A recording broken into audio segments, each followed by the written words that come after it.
America ने चीन और रूस के साथ सबसे बड़ी जंग का ऐलान किया है। अब ये सुनने के बाद आई एम श्योर आप सोच रहे होंगे कि ये फेक खबर है, ये क्या हुआ, कब हुआ, कैसे हुआ।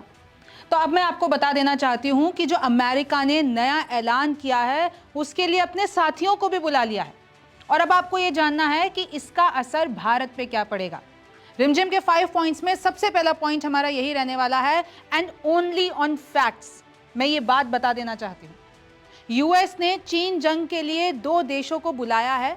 दूसरा देखिए, ट्रंप ने 50 दिनों बाद कह दिया है कि हम रूस से युद्ध करेंगे अगर हमारी शर्तें नहीं मानी तो। तीसरा भी देख लीजिए कैसे यूएस के एक्शन से भारत के लिए कितना खतरा है, ये आपको समझना है। चौथा है, क्या जापान और ऑस्ट्रेलिया चीन के खिलाफ उतरेंगे, क्या ट्रंप की बात मानेंगे। और पांचवा है, पूरी दुनिया पर इस जंग का क्या असर पड़ेगा।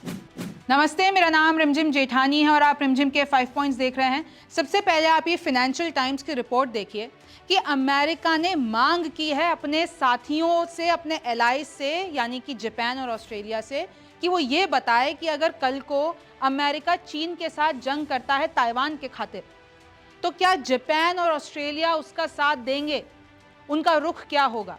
मैं आपको पढ़ के भी बता देती हूँ। US demands to know what allies would do in event of war over Taiwan, यानी ऑस्ट्रेलिया और जापान से कमिटमेंट लेना चाहता है अमेरिका। पेंटागन ने लिटरली, और ये वहीं से ही खबर आ रही है, पेंटागन ने खुद जापान और ऑस्ट्रेलिया से एक हाइपोथेटिकल क्वेश्चन पूछा है। ये कहा है कि अगर कल को यूएस और चाइना की वॉर होती है, और ये वॉर किस पे होगी, ताइवान पर। आपको पता है ना ताइवान के लिए कैसे चीन ताइवान पे कब्जा करना चाहता है, लेकिन अमेरिका ने गारंटी दे रखी है ताइवान को, भाई हम तुम्हारी रक्षा करेंगे। तो अगर ताइवान पे बात आती है तो क्या यूएस और चाइना में जंग होगी, और अगर होती है तो क्या जापान और ऑस्ट्रेलिया अमेरिका का साथ देंगे। इस रिपोर्ट में यह भी लिखा हुआ है कि इस क्वेश्चन से जरा जापान और ऑस्ट्रेलिया भी फ्रस्ट्रेटेड लग रहे हैं, क्योंकि ये अभी की बात नहीं है।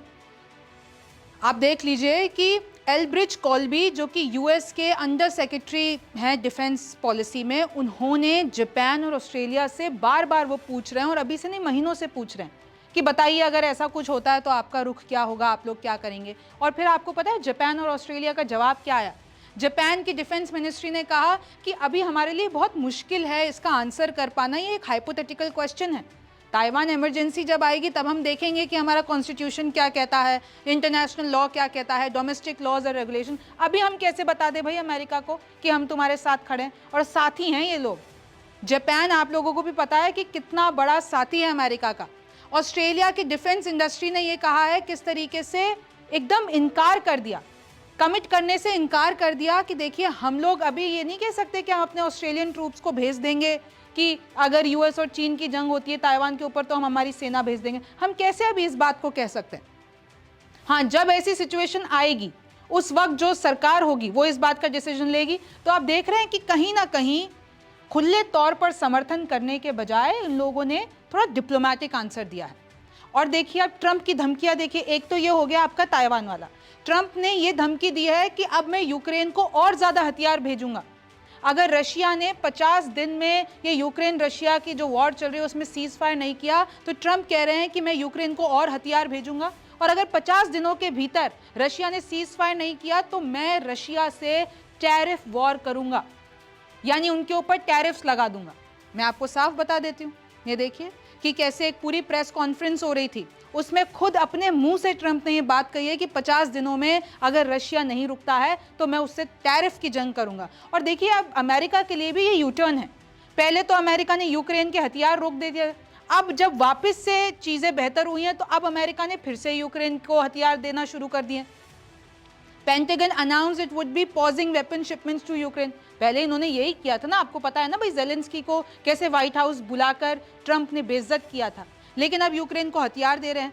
और इन्होंने ये भी कहा है, ट्रंप ने ये कहा है कि मैं पुतिन से बड़ा गुस्सा हूं। वो लोग, हमको लगा था कि हमारी बात हो गई है, ट्रंप बोलते हैं कि मुझे लगा था मेरी पुतिन से बात हो गई है, हमारे बीच में डील हो गई है, लेकिन वो रुक ही नहीं रहे हैं। He is a tough guy. वो बिल्कुल भी जो है सीज फायर के लिए आगे नहीं आ रहे हैं।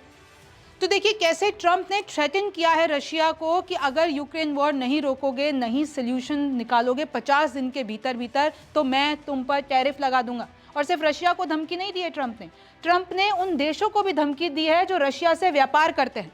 In reversal, Trump arms Ukraine and threatens sanctions on countries that buy Russia oil. यानी कोई भी कंट्री अगर रशिया का तेल खरीद रही है तो उन कंट्रीज पर भी ये प्रतिबंध लगाएंगे। अमेरिका उन कंट्रीज पर भी सैंक्शंस लगाएगा, ये उन्होंने धमकी दी है इसी प्रेस कॉन्फ्रेंस में।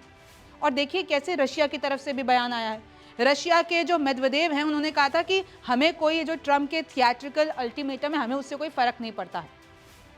ट्रंप के थिएट्रिकल अल्टीमेटम जो कि दिए जा रहे हैं उससे हमारे ऊपर कोई फर्क नहीं पड़ता है, हमारे रशियन एक्सपोर्ट पे कोई फर्क नहीं पड़ेगा। हाँ, यूक्रेन के साथ जब कोई पीस डील होगी उसके बाद कोई बात करेंगे, लेकिन हम कोई ये ट्रंप के जो है बयानों से डरने वाले नहीं हैं। और देखिए कैसे अब जो ये वेस्टर्न अलायंसेज है ना, चाहे आपका यूएस हो चाहे आपको यूरोपियन यूनियन हो, ये सब लोग अब रशिया पे सैंक्शंस बढ़ाने की बात कर रहे हैं। वो कह रहे हैं कि रशिया क्योंकि रुक नहीं रहा है, यूक्रेन के साथ जंग नहीं रोक रहा है, तो रशिया पे सैंक्शंस लगाओ, प्रतिबंध लगाओ, इसको व्यापार मत करने दो। और ईयू भी बहुत करीब है अब नए सैंक्शंस लगाने पे रशिया। इन सब ने पहले ही रशिया पे सैंक्शन लगा रखे हैं, लेकिन अब तो बयान आ रहे हैं कि भैया अभी तो ऑयल एक्सपोर्ट्स पे, हथियार पे, और ये ईयू और अमेरिका मिलकर रशियन पे सैंक्शंस लगाएंगे। और अगर वो सैंक्शंस लगाएंगे, कोई कंट्री उसका विरोध करेगी या कंट्री उनसे व्यापार करेगी तो उनको भी ये पूरा खतरा मोल लेना पड़ेगा। डेनमार्क क्या कह रहे हैं? अब देखिए पूरा वेस्टर्न अलायंस, नाटो अलायंस, ये सब यूक्रेन के साथ आ गए हैं। इनफैक्ट देखिए डेनमार्क ने तो कसम खा ली है कि ये जो नया पेट्रोइट एयर डिफेंस सिस्टम है ना, हम यूक्रेन में लगाएंगे, हम यूक्रेन को देंगे, फंड करेंगे। यूक्रेन लड़े रशिया से, हम यूक्रेन के साथ खड़े हुए हैं। अच्छा, ये जो पेट्रोइट एयर डिफेंस सिस्टम है ये MIM-104 पेट्रोइट है और ये बहुत ताकतवर है। इसकी तस्वीरें आप देख लीजिए, चाहे वो ऑल वेदर में चलता है, आप इसको इधर उधर ले जा सकते हैं, surface to surface air missile है, डिटेक्ट कर सकता है, ट्रैक कर सकता है, इंटरसेप्ट कर सकता है, बहुत ताकतवर है। और इनफैक्ट ट्रंप ने भी कहा है, ट्रंप ने कहा कि 17 पेट्रोइट सिस्टम मैं यूक्रेन भेजने को तैयार हूँ, ऐसा उन्होंने अपनी प्रेस कॉन्फ्रेंस में कहा है। और देखिए ये तो अभी सिर्फ फर्स्ट वेव है, अगर ये पूरी की पूरी जंग आगे जाती है तो यूक्रेन को और ज़्यादा हथियार देंगे अमेरिका और जितने भी ये नेटो नेशंस हैं। तो इससे अब देखिए रशिया के लिए दिक्कत तो हो गई है। अब जैसे आपने देख लिया कि रशिया पे कैसे प्रहार किया है ट्रंप ने, और ऐसे ही मैंने आपको 2 दिन पहले बताया था कि ताइवान के ऊपर मामला क्या है, क्यों चीन ताइवान को चाहता है, क्यों यूएस ताइवान को बचाना चाहता है, क्यों ताइवान इतना इंपॉर्टेंट है। ये सब आप देखिए, आप इसका स्क्रीनशॉट लीजिए और इसकी हिस्ट्री जाके देखिए। थोड़ा सा मैं आपको रिवीजन करा देती हूँ। ये आपको चाइना दिख रहा है, ये आपको नॉर्थ पैसिफिक ओशन दिखेगा और ये अमेरिका दिखेगा। तो चाइना और अमेरिका एक दूसरे से बेहद दूर है, लेकिन अब थोड़ा सा हम जूम करते हैं। ये जो पूरा इंडो पैसिफिक रीजन है, इसमें चाइना चाहता है कि मेरी पकड़ हो। इस इंडो पैसिफिक रीजन में क्या क्या कौन कौन आते हैं? India, Indonesia, Australia, Japan, Philippines और यूएसए तो उधर चला गया। यानी ये जो पैसिफिक ओशन है, इसके प्रशांत सागर में अपनी पकड़ चाहता है। और चीन उसके लिए चाहता है कि चाइना ताइवान पर कब्जा कर ले। और अमेरिका ने तो ये भी बताया है, 2027 तक की चेतावनी दी है कि भाई 2027 तक चीन ताइवान पे कब्जा कर लेगा। अब देखिए ताइवान क्या है, एक छोटा सा आइलैंड है यहाँ पर, और चाइना ताइवान को अपना हिस्सा मानता है, लेकिन ताइवान खुद को चाइना से अलग मानता है। अगर आप इसके आसपास देखेंगे, आप ये पूरा का पूरा साउथ चाइना सी देखेंगे तो इधर साउथ कोरिया है, यहाँ पे जापान है, यहाँ पे फिलीपींस है। और अब अमेरिका क्या कर रहा है? अमेरिका चाहता है कि अगर कल को ताइवान के लिए उसकी चाइना से लड़ाई होती है, जंग होती है, तो जापान उसका साथ दे। और ऑस्ट्रेलिया जो नीचे की तरफ है, जैसे कि मैंने आपको पहले बताया था, ऑस्ट्रेलिया जो यहाँ नीचे की तरफ है वो भी साथ दे क्योंकि वो करीब है। तो ये स्ट्रेटेजिक पॉइंट्स बनना चाह रहे हैं। तो इस तरीके से देखिए पूरा मामला चल रहा है। यूएस के एक्शन से भारत को कितना खतरा है? अब देखिए यूएस और रूस दोनों ही भारत के अच्छे दोस्त हैं। अगर ये दोनों लड़ाई करते, चलिए चीन तो हमारा दुश्मन है ही, वो प्रोपेगेंडा चलाता है, लेकिन अभी आपने आज सुबह तस्वीरें देखी होंगी कि कैसे जयशंकर की मुलाकात, जो हमारे एक्सटर्नल अफेयर्स मिनिस्टर है, उनकी मुलाकात शी जिनपिंग से हुई है। अब आगे जो है साझेदारी बढ़ रही है, लेकिन मैं फिर भी आपको बता दूं कि चीन जो है अंदर खाने में पाकिस्तान को सपोर्ट करते हुए भारत के खिलाफ बहुत प्रोपेगेंडा चलाता है। तो यूएस रूस तो दोनों ही हमारे मित्र हैं, तो जब ये दोनों जंग करेंगे तो भारत को साइड चुनना पड़ जाएगा। रूसी तेल जो भारत खरीदता है, रूसी हथियार जो भारत खरीदता है, तो अगर अमेरिका कह रहा है कि रूस से जो भी व्यापार करेगा उस पर हम सैंक्शंस लगाएंगे, उस पर हम एक्शन लेंगे, उस पर हम प्रतिबंध लगाएंगे, तो हम तो करते हैं व्यापार। हम तो, हमारा तो S-400 डिफेंस सिस्टम ही रूस का है, हमारे कई ऐसे हथियार है जो हमने रूस से लिए हुए। तो क्या अमेरिका भारत पर भी प्रतिबंध लगाएगा? सवाल है, बड़ा सवाल है। फिर देखिए पड़ोसी देश चीन संग जंग से भारत पर भी खतरा है। अब आप देखिए चाइना हमारा पड़ोसी मुल्क तो है ना, हमारी बहुत जो ये पूरा ऊपर का जो बॉर्डर है हमारा लग रहा है चाइना से। कल को यूएस और चाइना में कोई क्रॉस फायर होता है तो पड़ोसी मुल्क तो आड़े आता ही है ना, तो हम भी जो है खतरे में आ सकते हैं। महंगाई, मार्केट, ट्रेड में बड़ी रुकावट। अब चलिए देखिए जो मैंने आपको बताया कि अटैक होता है वो तो बहुत दूर की बात है, फिर तो देखिए वर्ल्ड वॉर 3 जैसी स्थिति हो जाएगी। लेकिन ये जो जंग हम कह रहे हैं ये है टैरिफ जंग, यानी अगर चीन और अमेरिका में ये टैरिफ जंग जो है वो बहुत ज़्यादा हो जाती है, रूस के साथ भी उसकी टैरिफ जंग बहुत ज़्यादा हो जाती है, तो आप देख लीजिए किस तरीके से महंगाई बढ़ेगी, मार्केट्स पे असर पड़ेगा, ट्रेड में असर पड़ेगा। हमारा तो भाई कनेक्शन भाई चीन से भी व्यापार चल रहा है, रशिया से भी चल रहा है, पूरा ग्लोबल इकोनॉमी पर असर होगा ना।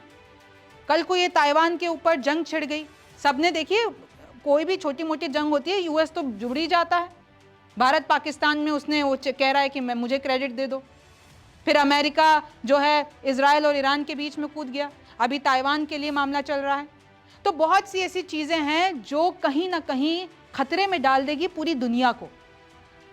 अब सवाल है कि जापान और ऑस्ट्रेलिया भाई कैसे कैसे जापान और ऑस्ट्रेलिया मदद कर सकते हैं। अभी तो उन्होंने मना कर दिया, लेकिन अगर कल को सिचुएशन आती है भाई तो जापान क्या कर सकता है। देखिए जापान की जो जियोग्राफिक प्रॉक्सिमिटी है ना वो अमेरिका के लिए बेहद महत्वपूर्ण है।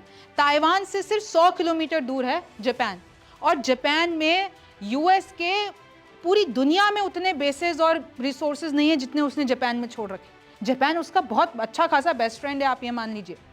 अब देखिए चाहे वो सर्विलेंस हो, मिसाइल हो, यूएस फोर्सेज हो, वो सब जापान अपने पास रखेगा, और यूएस जो है जापान को इस्तेमाल करते हुए आगे हमले करेगा चाइना पे। यूएस बेसिस हैं, 54,000 यूएस ट्रूप्स हैं जापान में, और किस तरीके से चाइना को काउंटर जापान से किया जाएगा। मिसाइल शील्ड है जापान के पास, डिस्ट्रॉयर्स हैं, PAC-3 मिसाइल हैं, और वो कैसे चाइना की बैलिस्टिक और क्रूज मिसाइल का जवाब जापान से दिया जाएगा। और देखिए अब तो जापान में पहले कानून हुआ करता था कि भाई हम किसी भी कॉन्फ्लिक्ट में उस तरीके से नहीं जाएंगे, लेकिन अब तो न्यू डॉक्ट्रिन आ गया कि अगर हमारे मतलब जापान पहले देखिए अलाउ नहीं करता था प्रीएम्प्टिव स्ट्राइक, लेकिन अब एनिमी बेसिस अगर थ्रेटन है तो अब जापान स्ट्राइक कर सकता है, जापान कूद सकता है। उसने अपना जो स्ट्राइक डॉक्ट्रिन है वो बदल दिया है, कानून बदल दिया है। क्वाड पार्टनर है यूएस, जो ये क्वाड है पूरा संगठन, उसमें ये सारे पार्टनर हैं, इंडिया, ऑस्ट्रेलिया, जापान, यूएस। तो देखिए बहुत स्थिति मैं आपको बता रही हूँ वर्स्ट केस सिनेरियो।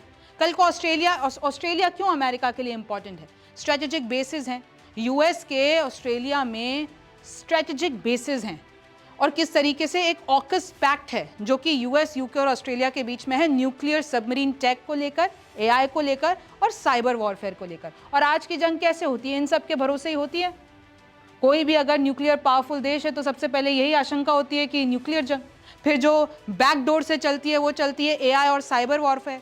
इंटेल और सर्विलेंस देखिए कैसे ऑस्ट्रेलिया इंटेल और सर्विलेंस दे सकता है यूएस को, एयर पावर एक्सटेंशन दे सकता है भाई ऑस्ट्रेलिया में आकर, अगर यूएस हमला कर रहा है तो रिफ्यूलिंग होगी, लॉजिस्टिक होगा, एयर कवर होगा। और नेवल प्रेजेंस ऑस्ट्रेलिया की, क्योंकि आप देख रहे हैं ना नक्शे पे, तो कैसे पूरा चाइना को प्रेशर कर सकता है यूएस। मैं आपको नक्शे में भी बता देती हूँ, यहाँ पे इस तरफ नॉर्थ पैसिफिक ओशन के आगे यूएस है, ये रहा ऑस्ट्रेलिया। और ऑस्ट्रेलिया देखिए ये जो पूरा आपको रीजन दिख रहा है चाइना, ये रहा, और ये साउथ चाइना सी, तो एक इंपॉर्टेंट प्लेस हो सकता है। एक तरीके से ब्रिज मान लीजिए भाई, जापान तो सबसे बड़ा ब्रिज है, लेकिन ऑस्ट्रेलिया भी साथ में मदद कर सकता है। तो फिर सवाल आता है कि अगर ये तीनों गुट एक हो गए तो कैसे यूएस जो है चाइना को काउंटर करेगा। तो अगर मैं आपको 100 बात की एक बताती हूँ, जापान क्या है, फ्रंट लाइन डिफेंस रहेगा। अगर अमेरिका कल को चाइना से वॉर करता है तो जापान उसके लिए फ्रंट लाइन डिफेंस है, स्ट्राइक बेस है, यानी वहीं से उसी धरती से वो चाइना को स्ट्राइक करेगा। ऑस्ट्रेलिया क्या है, वो डेप्थ और लॉजिस्टिक हब। भाई इतनी ऑस्ट्रेलिया के पास इतनी नेवल पावर नहीं है, इतना स्ट्रेटेजिक नहीं है, लेकिन ये जो लॉजिस्टिक है ना, ये पूरी नेवल लॉजिस्टिक, ये टैक्स सब ऑस्ट्रेलिया उसको दे सकता है। लेकिन आप देख लीजिए किस तरीके से इसमें भी लिखा हुआ है Australia lacks manpower and large navy but tech intelligence alliances Australia के पास बहुत है। तो कैसे यूएस इस पूरी सिचुएशन को चाइना के खिलाफ इस्तेमाल करेगा। अब एक हाइपोथेटिकल, अब क्योंकि ट्रंप ने हाइपोथेटिकल क्वेश्चन पूछा है जापान और ऑस्ट्रेलिया से, तो हम एक हाइपोथेटिकल संगठन बना देते हैं। एक तरफ है चाइना, एक तरफ है यूएस, जापान, ऑस्ट्रेलिया, ताइवान। तो अगर आपको इन दोनों को कंपेयर करना हो, देखिए अगर मैं डिफेंस बजट देखती हूँ तो चाइना के पास है $260 बिलियन, और अगर मैं चारों को मिला देती हूँ तो $970 बिलियन। फिर आप ये अगर एक्टिव ट्रूप्स देखते हैं तो चाइना के पास है 2 मिलियन, इन लोगों के पास पूरे मिलाकर भी 1.88 मिलियन है, यानी ट्रूप्स के मामले में चाइना शहंशाह है भाई। रिजर्व ट्रूप्स इधर आप देख लेंगे कि 5,10,000 तो इनके पास है 2.38 मिलियन। फिर अगर आप फाइटर एयरक्राफ्ट देख लेते हैं तो इनके पास 1600, तो इनका जो आंकड़ा है 3,000, क्योंकि मिला के हम देख रहे हैं ना, ये चारों देश वर्सेस चाइना। टोटल एयरक्राफ्ट इनके तकरीबन 4,000 ले लीजिए और इनके 14,500 सब मिलाकर। एयरक्राफ्ट कैरियर ले लीजिए 3, तो देखिए कोई कंपैरिजन नहीं है, क्योंकि 4 देश वर्सेस चाइना। और ऐसा नहीं है चाइना अकेला लड़ेगा, चाइना के भी तो साथी हैं, चाइना के साथी रशिया है, ईरान है, चाइना का भी कोई कम इन्फ्लुएंस नहीं है चाइना। तो देखिए अगर आप उस स्तर पे बात करते हैं तो फिर वर्ल्ड वॉर 3 की सिचुएशन आ जाती है, जो इस सिचुएशन में नहीं दिख रहा है। लेकिन मिनिमम से मिनिमम जो घाटा होता है वो ग्लोबल मार्केट्स पे होता है, वो महंगाई पे होता है, ट्रेड पे होता है, आपकी और हमारी जेब पर असर पड़ता है। और अगर आप यही पॉइंट्स देख लेते कि पूरी दुनिया पे क्या असर पड़ेगा भाई, वैश्विक व्यापार, बैंकिंग और निवेश, सुरक्षा व हथियार बाजार, चीनी रूस साझेदारी, भारत पर प्रभाव, सब कुछ रुकता है ना। तो देखिए इसी के साथ मैं आपको यही समझा रही थी कि कैसे अगर ये मैटर एस्केलेट होता है, ये बढ़ता है, 50 दिन का समय बताइए रूस को दिया है, अब टैरिफ लगा देगा अमेरिका रूस पर, तो उससे किस किस तरीके के खतरे हो सकते हैं। आई एम श्योर आपको अच्छे से समझ में आया होगा। और आपको कैसा लगा मुझे ज़रूर बताइएगा। आप रिमझिम के 5 पॉइंट्स देख रहे थे। मेरा नाम रिमझिम जेठानी है, आपसे फिर मुलाकात होगी।